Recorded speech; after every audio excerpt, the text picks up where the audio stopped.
There we go. Okay. So I'm going to jump into some introductions here. So, hello, everyone. My name is Kayla McIntosh. I use she, her pronouns. I am the Program Officer of Storytelling and Communications with Community's Choose Well program, and I'm your moderator for today. So, I'm going to be asking all of the questions for now until we get maybe some of you to ask some questions if you have any. But I would now like to introduce our other panelists this afternoon. So we have Susie Rounce, who is a seasoned visual communicator and the co-founder of Switchback Creative. She has a passion for crafting exceptional marketing and branding experiences alongside her partner in both business and life, Trevor, a skilled full-stack web developer. With over 2 decades of industry experience, Susie firmly believes that storytelling is the cornerstone upon which all successful companies should build their marketing strategies. Susie and Trevor with Switchback Creative have collaborated with more than 350 businesses dedicated to forging deep connections between brands and their audiences' hearts and minds through immersive digital experiences. Their dedication and expertise have earned them the Airdrie Business of the Year award, coupled with finalist nods in a variety of other distinguished award categories over the years. Susie has been running workshops, speaking to audiences of all sizes for 10 years, and loves sharing what she knows so others can do it themselves. Their mission isn't just to attract customers for your business, but to transform them into passionate, devoted advocates for the brands they serve. We are all storytellers and need to craft digital and marketing experiences that create not just customers, but raving fans. So, welcome, Susie. Um, and next we have Callie Woodley. Callie is the communications specialist with the Alberta Recreation and Parks Association and has a BA in Recreation, Sport, and Tourism from the University of Alberta. She's passionate about making communications more engaging, inclusive, and people-centered. When she's not crafting content, you can usually find her hanging out with her 9-year-old Cocker Spaniel, Margarita. And last but certainly not least, we have Julie Venner. Julie has been a valuable member of our team and is the true visionary behind the strong communications that ARPA and our programs enjoy today. She was ARPA's communications manager for many years until she transitioned into the Community's Choose Well manager role this year. Julie started her career working in a few Calgary-based traditional advertising agencies. And outside of her time at ARPA, where she did start as a practicum student, Julie spent some time in England where she earned her MBA from Coventry University. She enjoys staying active and being outside. So, welcome to our three lovely panelists. We're so happy to have you here today, and we're excited to hear from you in a little bit. But before we jump into the panel discussion, just a couple little things, some housekeeping items. We will hopefully have time for a Q&A at the end today, so make sure to type in any questions you have for our panelists into the Q&A box, and hopefully we can get to that at the end. And as I mentioned, this recording will be posted afterwards on the Alberta Recreation Parks Association YouTube. So if you want to watch it again or share it out with your networks, it will be there to find. Um, so what's going to happen in today's webinar, I'm going to give a bit of an introduction on what the Healthy Communities Framework is, if you're not familiar. Then we will ask our questions to our panelists to hear from their wealth of knowledge, and then we will lastly go into a Q&A with the attendees. So, the Healthy Communities Framework is a free online community development tool that is composed of 7 key areas or 7 pillars that provide suggested actions you can take to help your community build towards a healthier future. And the 7 pillars include policy, places, people, partnerships, programs, participation, and of course, promotions. And we have actually newly revamped the Healthy Communities Framework to include a choose your own adventure approach, complete with interactive videos and workbooks to follow along. So you can work through any pillar in any order that makes the most sense to you. But as I mentioned today, we're going to be focusing in on the promotions pillar. And something that we highlight in the framework is that fostering meaningful connections within the community is essential to building healthy environments for people to live, work, and play.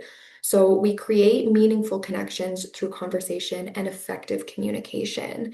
So our panelists are going to get into what that looks like through promotions. But if you want to check out the framework, Amelia is just going to share a link in the chat for you. Also, I realized I didn't introduce Amelia Grinley, who is helping out with Zoom support this afternoon. Amelia, do you want to say hi? Hi, everyone. Yeah, happy to be here to support and looking forward to hearing from all of our lovely panelists. Thanks. Yeah, she is also program officer with our Communities Choose Well program. So thank you, Amelia, for helping out today. Okay, so that is the framework. And now, the moment you've all been waiting for, we're going to get into some questions with our panelists today. So, the first question, what are the key factors, in your opinion, to a successful promotional plan? And I'm going to go to each of my panelists and I'll call on you each in turn. So, to start us off, let's have Julie start us off this morning. All right, I can definitely start us off. And I'm actually really excited about the discussion we get to have together here. And I really hope that we get lots of questions in the Q&A box because I think that provides really valuable insight. And we are here to support and answer any of your questions you have. So please ask questions. Okay, so my answer, I was actually kind of hoping I would go first because I feel like it's going to be very similar across the board, but that's okay. It just reinforces the importance of clarity and having a strategy. You really need to be crystal clear in your goals. Are you trying to raise awareness, drive engagement, or inspire action? It's also really important to understand your audience, who they are, what they care about, and how they prefer to receive information. From there, you start to make your messaging. And it's really important that you have consistent messaging across all the channels. So if it's social media, if it's email, if it's events, if it's print, you really have to make sure that your story stays cohesive. Timing is also really important. So you want to reach people when they are most receptive. And also to close it off, measuring your results is really important and be okay with making adjustments along the way because seeing your results is that really key indicator of whether or not what you originally planned to do is working. And if it's not, that's okay. You pivot a little bit and try something new because you really want to make sure that that clarity and that your um, promotional plan is working. Absolutely. Thanks, Julie. That was a great answer. Um, Next, I'm going to jump to Susie.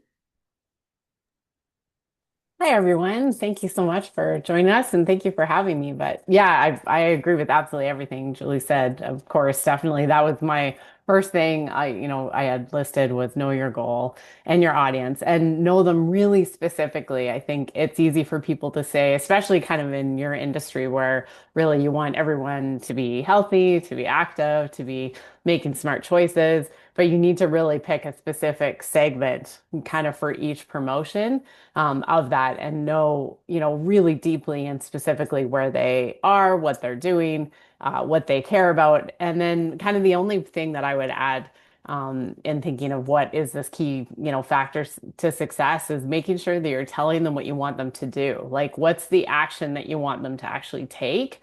Because, we have our goals, you know who your audience is, and then you're kind of following up and seeing what your strategy is and your plan. But I think sometimes we all forget to actually say what we want them to do.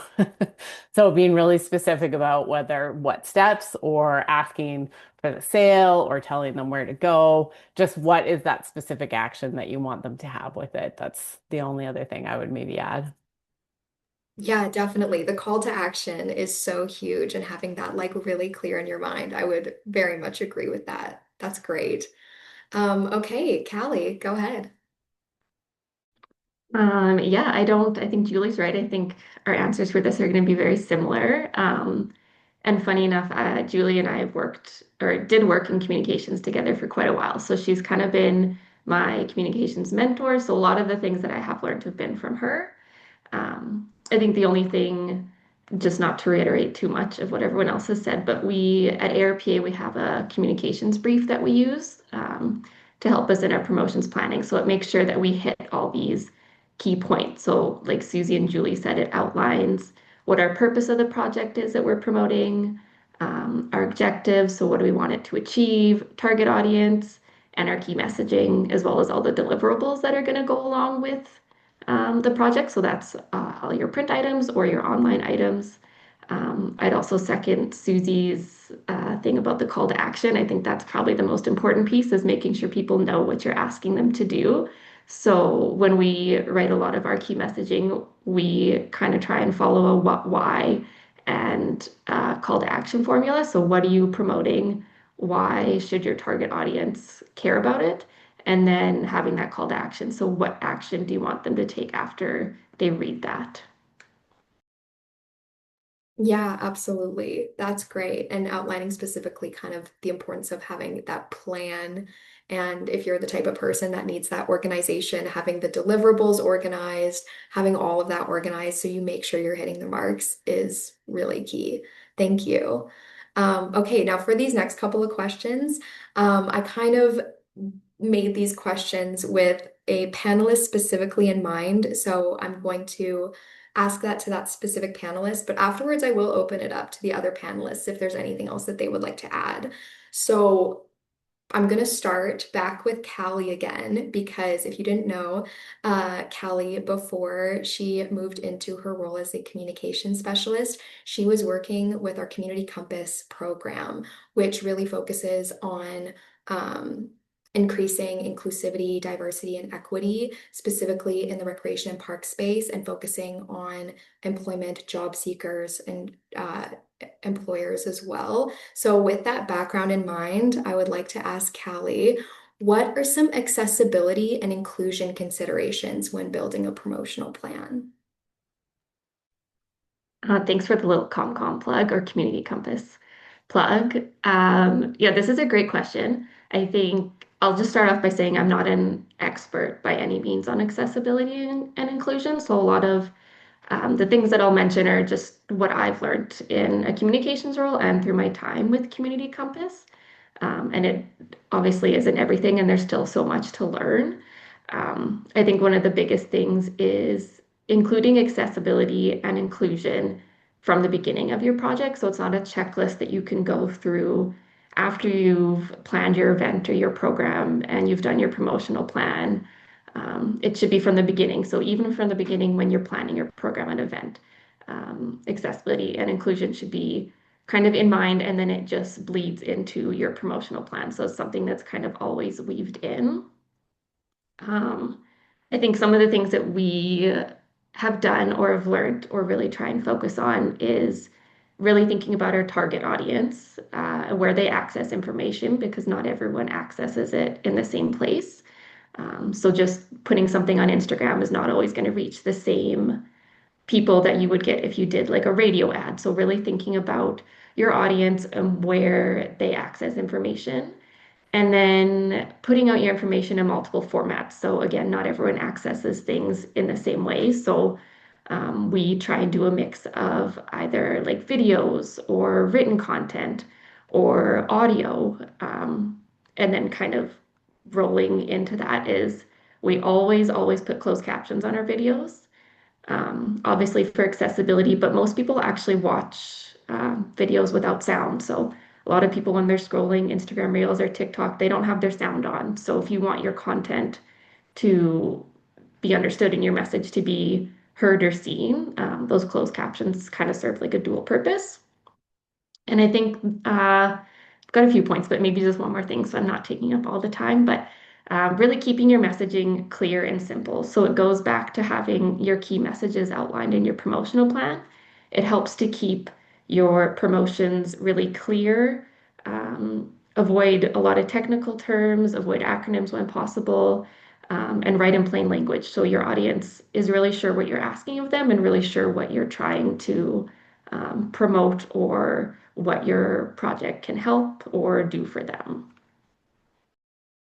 Yeah, absolutely. And Callie, don't worry about taking up too much time. We got lots of time, so feel free to answer the question however much or little as you please to. But that was really great. Some really like definitive and actionable things that people can take to try and maybe have those inclusive considerations when building out their promotion. So thank you. I'm going to open it up to the other panelists. Is there anything else that either of you would like to add on that? All I would maybe just to kind of continue to add on is that where to access info. I think social media has done a great job of making it seem really easy in one aspect, but it's kind of made us all a little lazy in others. So instead of, really thinking that you might need to look at other traditional ways of doing things or how are you putting the information out in different places as well, right? That the world isn't all just online. So it's how else can you reach people in ways that are maybe a little bit more creative and interesting. And then through that, you're giving people a lot more access to how you're presenting your information, different audiences and types of ways you're presenting it as well, just like Callie was saying. Yeah, absolutely. Definitely. Julie, anything to add, or shall we move on? I don't think so. I think we can. Oh, Callie is gonna jump in Yeah, again. go ahead, Callie. Sorry, I feel like I could talk about this all day, but one more thing I'll mention for getting your pieces out in different ways is also using your partnerships and collaborating with your partners and other organizations that you work with that may have access to your target audience that you don't necessarily have that same relationship or access to. So I know with Community Compass, this is something we have, and they continue to do a lot. Is they've built these partnerships with these organizations that support and work with a lot of equity deserving groups that we as a recreation and park sector typically haven't had as much. So we partnered with them and they've helped to kind of promote our different resources or events to this group. And that way it's coming from a source that's trusted to these groups. And they present it in a way that they know is going to resonate with them. So I think obviously piggybacks onto the partnerships pillar, but also leveraging those relationships and partnerships that you have. Yeah, definitely. And that's great. Yeah, shout out to the partnerships pillar, which is another pillar of the Healthy Communities Framework. And if you want to learn more about that, obviously you can look on our website, but we also have the partnerships webinar that we have posted on the ARPA YouTube account. So if you want to watch that as well, that is recorded and you can go check that out too. So that is a great shout, definitely. Okay, so now my next question I have for Susie. Why are visual assets and branding an important aspect of promotions? And what happens if the branding or visual assets are weak?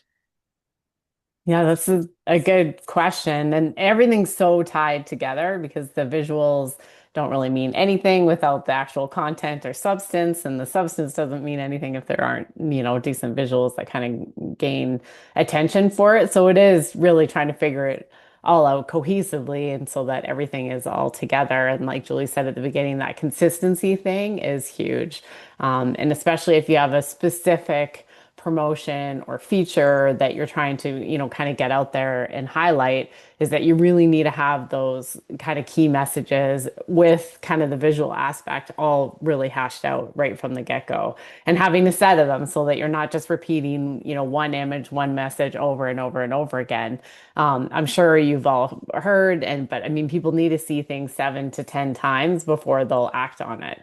So it can be in different areas, different ways that it's being mentioned, different ads they're seeing, or just posts or bits of content. But it's that repetition. If they're going to see it over and over, then you can be adding little different elements to it so that you're really kind of highlighting how, the different aspects of what it is that you're trying to, promote and speak to. But then on the visual side, you also need kind of a variety of assets, but you also need your brand guidelines, your playbook in terms of it needs to be consistent at the same time. So it's kind of finding that interesting mix of how do you make sure that there's visual consistency and that they're good quality assets as opposed to just having something that's kind of just been slapped together or feels too spontaneous. I think, especially kind of in our industries and the people we're trying to reach, you're not necessarily looking for something that looks totally spontaneous and off the cuff and, that,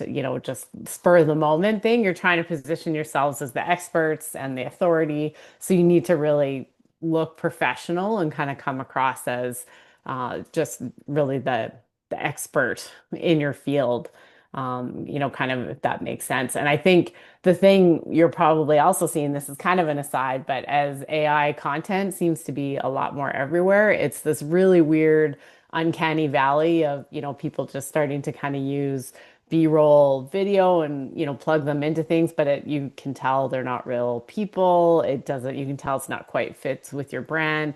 So I would say just be really careful about just filling in content for the sake of filling it in.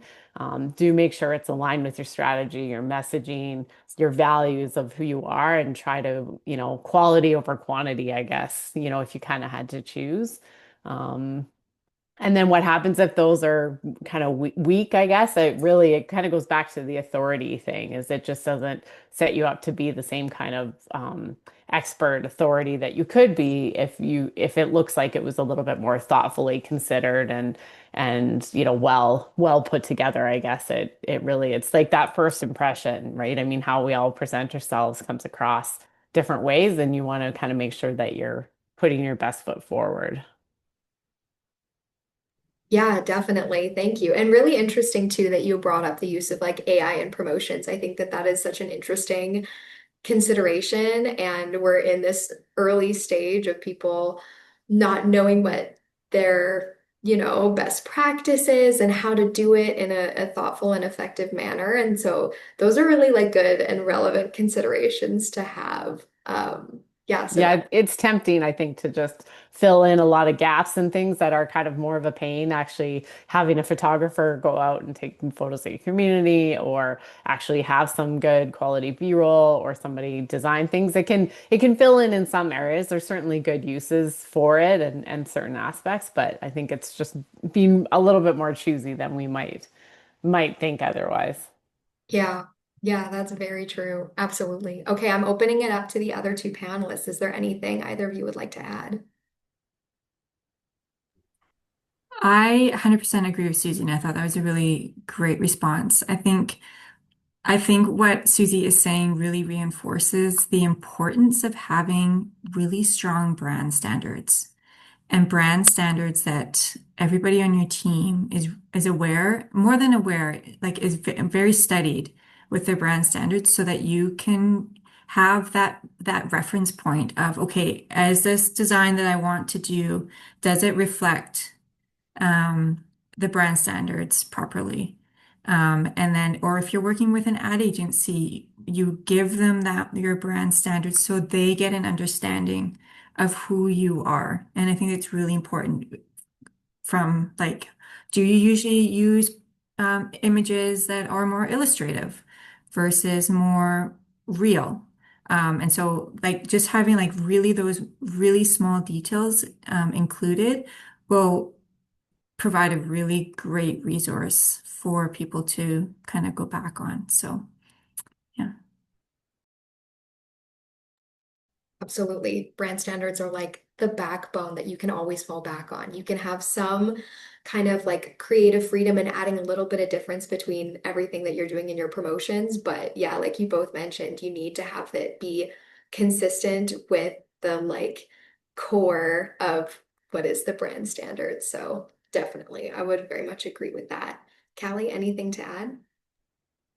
I mean, those were two great answers. I think the only thing I would add from like a accessibility and inclusion kind of perspective is that your images are also a really powerful way to communicate accessibility and inclusion. So your images should reflect the diversity of the world. So different ages, ethnicities, abilities, different places. So just always keeping that kind of EDI lens um, in your brain when you're picking images.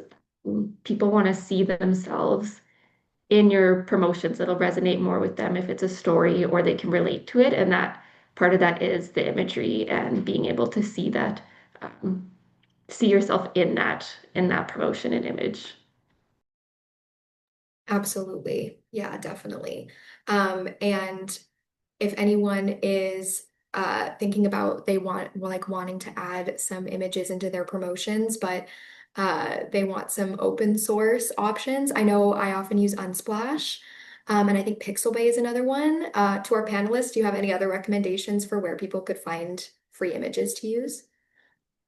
Those are my two favorite as well. Unsplash is great because the photos feel more candid and less stock photo-y, so I think they're a really good solution. Yeah, I think that might be the popular choice. I think that like the Air PA team often uses Unsplash, so they're really great. You can check them out. Um, okay, and now my question to Julie.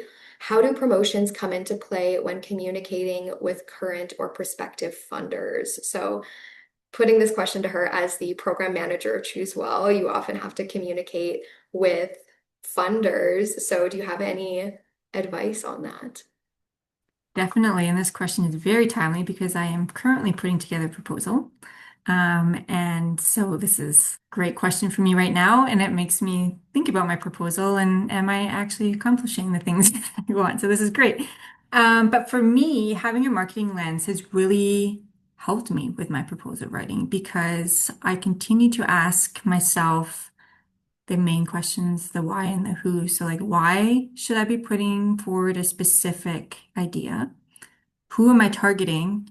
And why is this audience important? And so, going back to those and everything that I have put into the proposal have been really the backbone of, I think, what will hopefully make a strong proposal. And so, to build on that, I think promotions are a key tool for building credibility and trust with funders. For prospective funders, promotions showcases your programs, your successes, and impact, helping them see why your organization is worth supporting. For current funders, promotions reinforce that their investment is making a difference and that the organization is active, professional, and well managed. So essentially, every promotion tells a story about your mission, your results, and the value of partnering with your organization. So it's really important to remember that you could have the best proposal ever and you can submit it and you could get the funding, which is amazing. But if you don't have a strong promotional plan, it will be really hard to um, successfully deliver for your funder. And so it goes back to that plan and it goes back to answering your key questions to ensure that you stay aligned with what the funder is asking for and who you are as an organization. Yeah, definitely. That's really great. Thank you. Hopefully, I know a lot of people, especially in the champions that we work with, oftentimes are submitting for grants a lot. And I think that storytelling piece is so key to being successful in receiving funding, but also communicating with your funder after you have received funding. So that's really wonderful. Anything else our other panelists would like to add? The only thing I would maybe say too that comes into it's usually in proposals that's sort of showing that social proof of if there's a way that even through your storytelling you can be specifically sharing a story or a testimonial or some feedback or just statistics, like anything where you can really put into that. Don't just say, but show like that, kind of show and tell sort of thing, then I think that could be really powerful as well as kind of weaving through and answering the who and why and kind of all those other things that you need of course to make sure are in there. Yeah, definitely. That's really great. Callie, anything you would like to add? Okay. I will add a little thing as I run the Communities Choose Well grant program. So as someone who oversees a grant program and does a lot of the communications with people who receive our grants, it is like really beneficial to have that storytelling element of kind of seeing the story of not only in the proposal part of making it very clear in your communications what your plan is, who you are, what you do. That creates such a connection between your audience, which is the readers, the potential funders, and the story you're trying to tell. But then also, when I look at reports and all that, it's really engaging to see a story really clearly weaved throughout the reporting and those communications. And as someone who gets to kind of witness that and look at all of those, it's really helpful from the funder's perspective to get that story that's weaved throughout through those communications pieces. And I think it really helps. So, yeah, just hopefully helpful for participants to keep that in mind if you do ever write grants or proposals or reports to that effect. So, my last question for everyone before we jump into a Q&A. What is a common mistake you see with beginner promotional plans, and what would be your solution? So I'm first going to open this up to Susie. Sure. I mean, we've talked about so many of the things kind of in the questions that a lot of the things were built into it. So I would say it's kind of all the questions we've gone through. But kind of some of the common mistakes really have to do with I really like that, especially in your industry, sort of talking about partnerships and collaborations, is that, beyond the strategy and the consistency and good messaging, is I think people don't realize how important partnerships and collaborations are in terms of getting people who and organizations who have shared goals to being able to utilize their audience and their just their kind of sphere of influence with your own. So, and that can be small, like it can be tiny little connections that you're doing, whether it's like sharing content or doing cross promotions in terms of sharing articles or blog posting on someone else's. Like it can be in a million, or it can be something really involved and complicated. But I think it just not just kind of as we were talking, I wasn't going to say this initially, but I think really just that collaboration piece is something that's really easy to overlook because it seems too easy almost to be a solution. And everybody wants to help each other. So the more that you can kind of use people in your own sphere of influence and then get them to help you get your message out and vice versa, it's kind of that just that reciprocity, not something how you say it, but the reciprocalness of being able to kind of help each other out and lift kind of both sides up. That's kind of the first thing that sort of came to mind right now as we were chatting about this all. Yeah, definitely. That's such a great shout, the how important partnerships are in communications. And you can reach so many people that's like a really relevant audience if it's with an organization that's really cohesive and similar to your own. Hmm. Yeah, that's great. Okay, I'm going to hand this over to Callie next.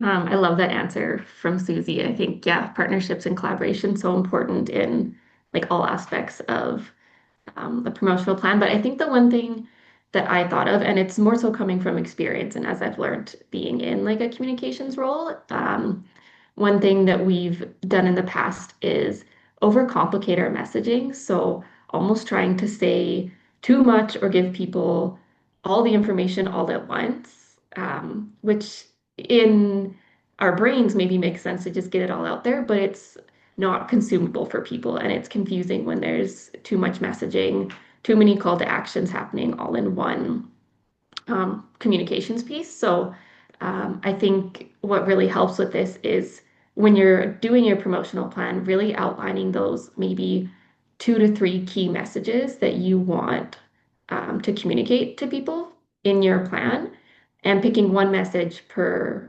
promotional piece. So one clear thing that you're trying to communicate and having one clear call to action instead of asking people to sign up for this and go here, then it gets very confusing. So I think, yeah, one thing is really clearly outlining your key messages and focusing on one per post or per piece instead of every single thing that you want to tell people all at once. Yeah, absolutely. That's really great advice. Not having check out our website and register for this event. Like pick one or the other because people will only click on one and then maybe they're not clicking on the one that you think is more important. So, yeah, I think that's such good advice. Yeah, so we're gonna move on to Julie now.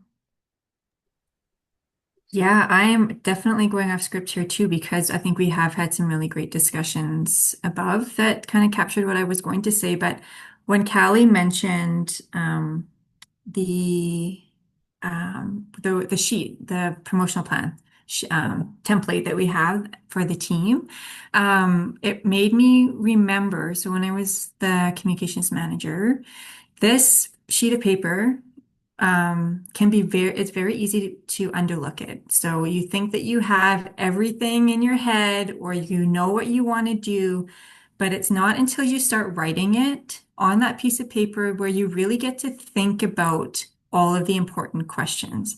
And what was also really helpful for us was to include everybody who's involved in the project to come together and talk about it.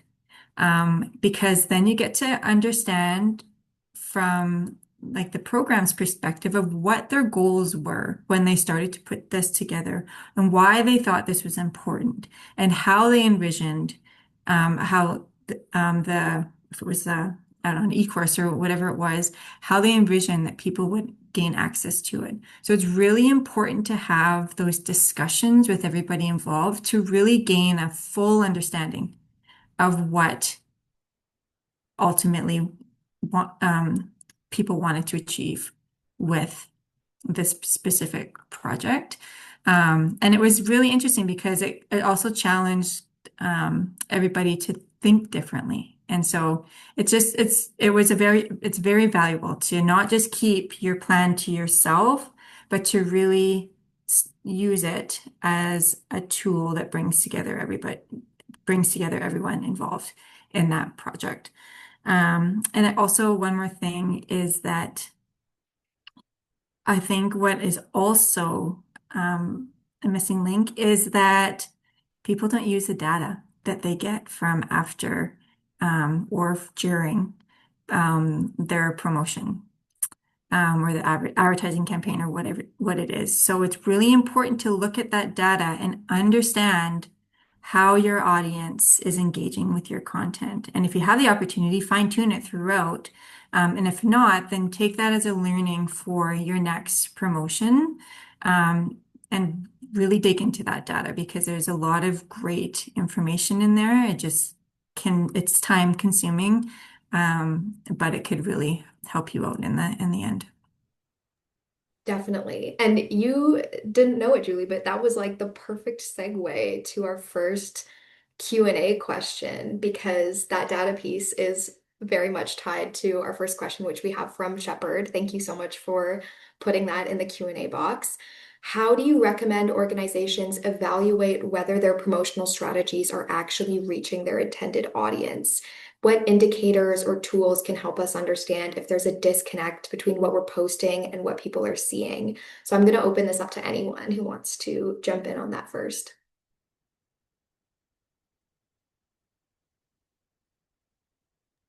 I can hop in there. I am not an expert on reporting, analytics, and it's definitely something that I think I can do a better job at it as well, and ARPA as a whole. But looking at your data is so important to see what content is actually resonating with people. So I'll just speak on social media because that's kind of the easiest piece to talk about. But you could be pushing out the same static post, same kind of static post.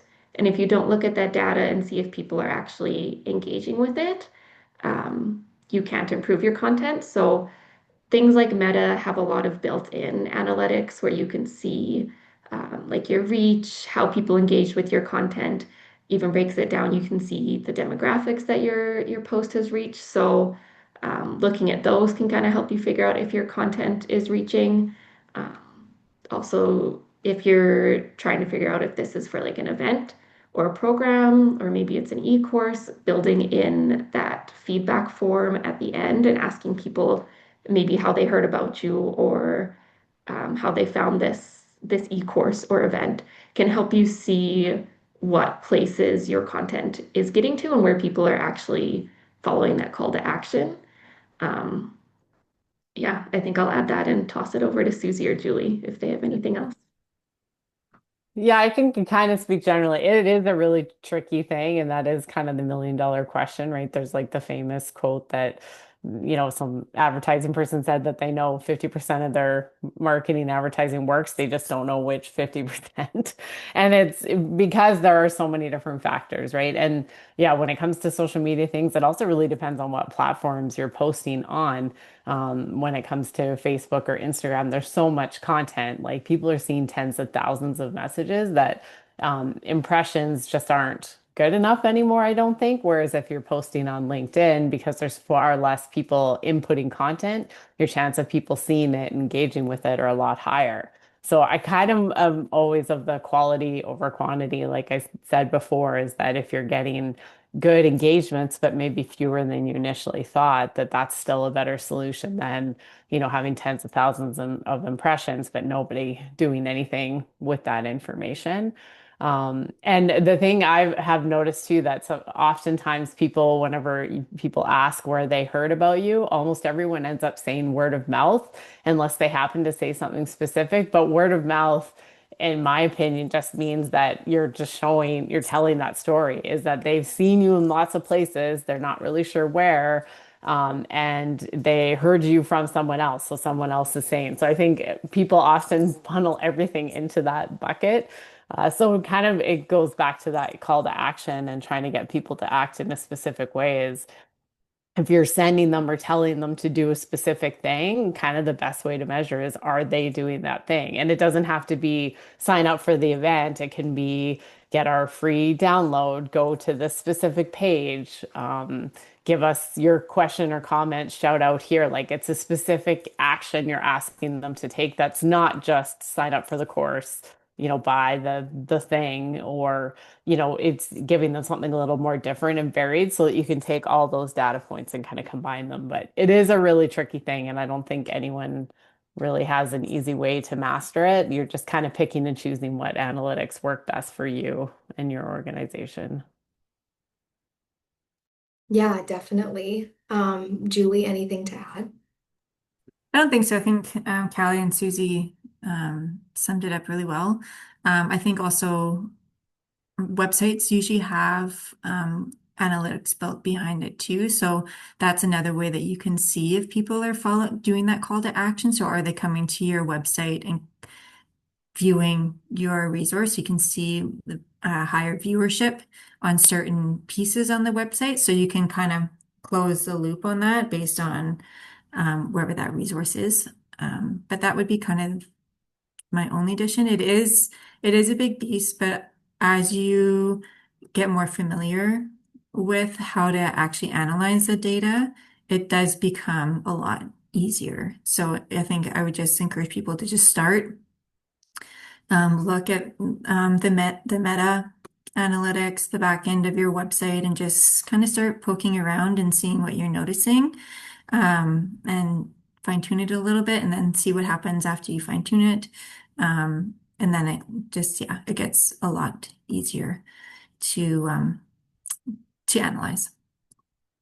Yeah, definitely. These are really great. And okay, this is a little bit unplanned. I'm going off script a little bit. Amelia, if you have anything you'd like to add, feel free because Amelia does a lot of our evaluation specifically for Communities Choose Well.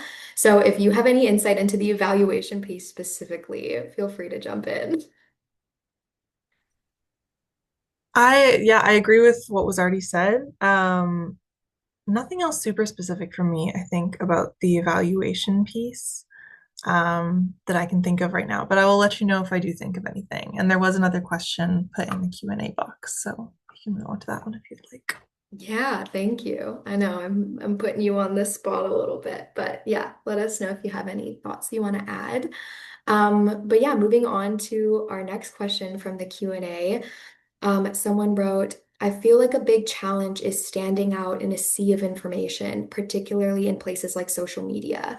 When we have posted, the engagement is often limited, and many of our partners experience the same challenges. Are there other creative channels people don't always think of? Susie, I know you mentioned LinkedIn, but yeah, if anyone else has other ideas similar to that, feel free to jump in. Yeah, I'll just expand on the LinkedIn thing quick to start. The reason why is I haven't looked in the last couple months, but Facebook and Instagram have like hundreds of thousands of messages and posts all queued up, and it's going out to fewer people unless you're paying for the boost and the advertising. So it's not even getting to as many people as what it once was. LinkedIn, on the other hand, is dying for more content. It is like encouraging. That's why you get like such good deals on even ad budgets, articles. Like they're dying for people to add more to the mix. They have like way more people who are on it viewing and using, but not necessarily contributing to the content side.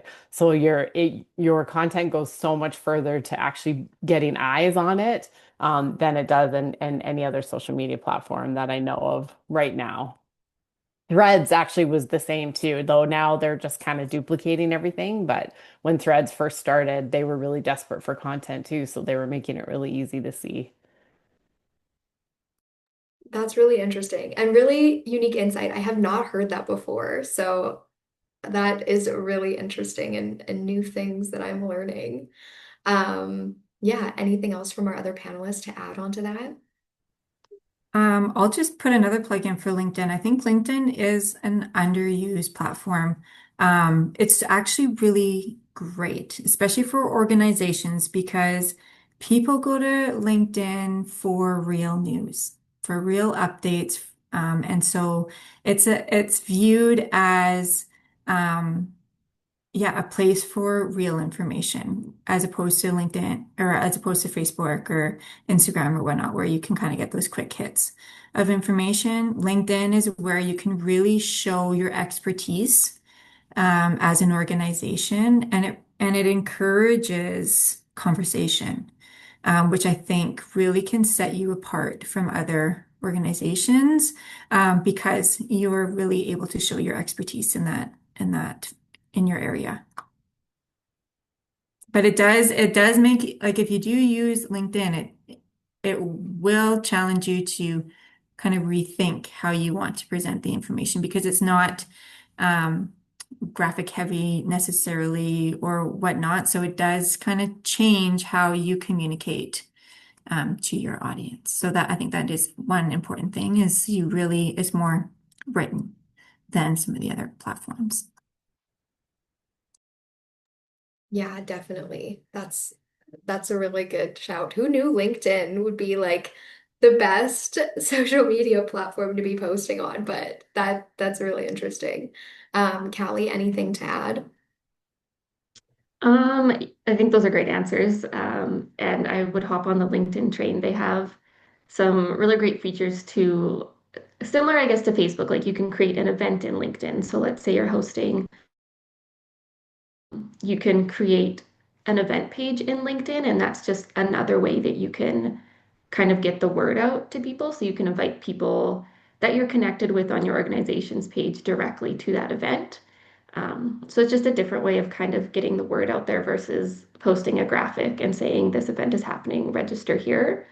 I think the second thing I would maybe say if you're looking for different channels, social media is really hard. We're all using the same Canva template, just with different brand colors. So it's hard to make your content stand out.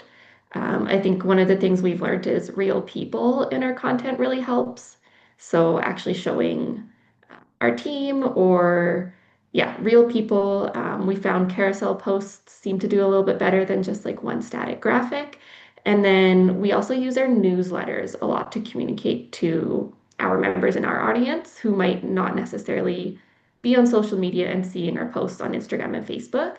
Newsletters have been really valuable for us. So we have a newsletter for ARPA as a whole for our members. We have our Choose Well newsletter, which is for Choose Well Champions. We have a Community Compass job seeker newsletter. So we have these newsletters that have like a target audience and target demographic, and then we can tailor the content that's going out in these newsletters to the people that we're trying to reach. Plus, we're hopefully assuming if they are signing up for, let's say, our Community Compass job seeker newsletter, that they want to see our content. So the likelihood of them hopefully reading it or doing that call to action are a little better than if they just saw it on social media. Yeah, that's great. I was thinking of the newsletters as well because I think that like we've gotten more engagement from our newsletters than our social media, if I remember correctly. Because, yeah, it can be hard to stand out when, especially like Instagram and Facebook, you're so lost in the vast feeds that everyone has, and it's hard to stand out. So, those are really great tips. Thank you for sharing, the three of you. Okay, our last question we're going to have for this afternoon before we wrap up is another great question from Shepard. Thank you so much for putting that in there. Has there ever been a promotional idea or tool you tried for the first time and were surprised by how well it worked? What do you think made it so effective?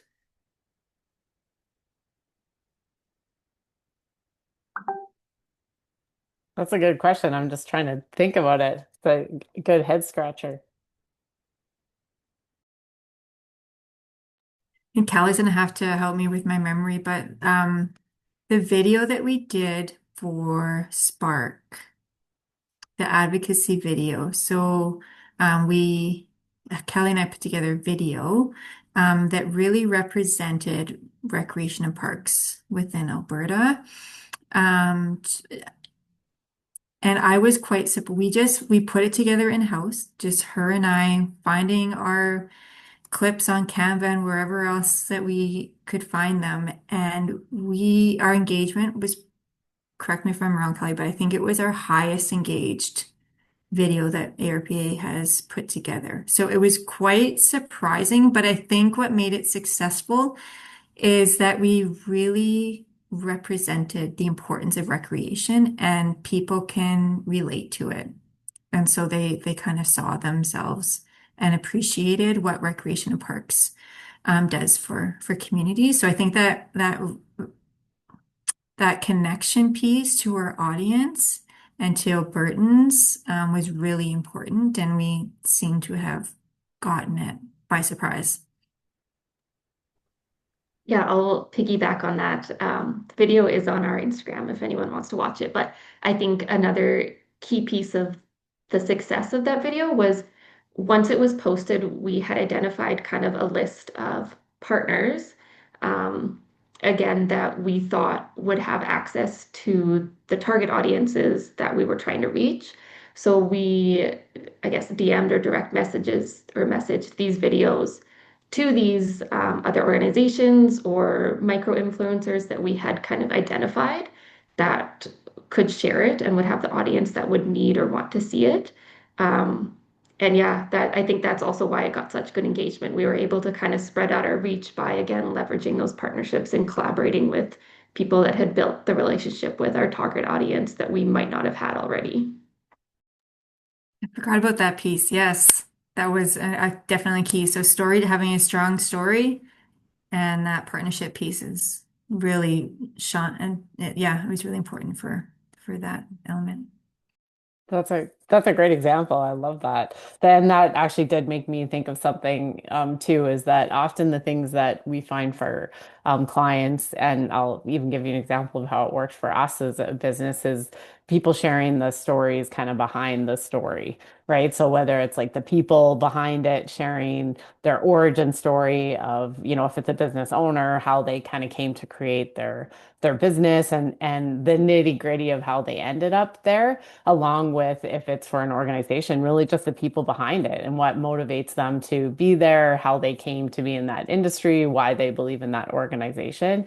Those things always play really well. And kind of a personal example of that, I guess, is like Trevor and I do just a podcast for kind of business owners, like called Raising a Business. And we're kind of always trying to just give business tips and things we've seen for clients and marketing and all this kind of stuff that's really helpful, we think. But the two most viewed podcast episodes are one on how we came up with our name as a company and kind of the origin story behind that, and what it's like working with your spouse. And like those have nothing to do with helping other businesses or marketing, but they're more personal type stories. And for some reason, those are the ones that people like to see. So it's really just that peek behind the curtain that seems to always do well. And I think people really shy away from it because they don't want to share not necessarily just the personal details, but maybe it was kind of messy way that you got into the industry, or there was all different things that kind of were tied into it, but people love that. It makes it feel real and genuine. So giving people that peek behind the curtain, I think really works well for most organizations of any kind. Yeah, absolutely. People love real people. I think is like so common. Like Callie mentioned, the videos that have real people in them. If like our team members are in the content, that's what gets engaged with more because we like seeing real people and feeling connected to things that are really genuine and, feel like a real connection. So I think that's such a great piece. And I think that is a wonderful piece to end on. It's all about like connecting with people at the end of the day, right? And having those real connections with people. And hopefully we can reach the people we're trying to reach through our messaging. Um, and yeah, I think that is such a great point to end on. So sorry to some of the other people who had a couple more questions. We just want to keep the time accurate and respect everybody's time. So thank you everyone for such a beautiful discussion today. We had such great insights. I think that really, really great answers to some of those questions. I'm so happy with some of the things I learned as well. So I hope some of our participants were able to take away some key things from today. So if you want to get in touch with any of our panelists, they have very graciously offered to share their contact information if you have more questions for them. Like if you put some questions in the Q&A chat and we didn't have time to answer it for you today, feel free to email it to them. They have said that they're open to connecting with you and chatting with people if you have more questions. So thank you so much, panelists, for offering that. And as a reminder, the recording of this webinar will be available at a later date to see. But yeah, I wanted to say thank you everyone for attending, for taking time, maybe your lunch break today to join us. And thank you so much to our panelists for taking your time out of your day to share your knowledge with us.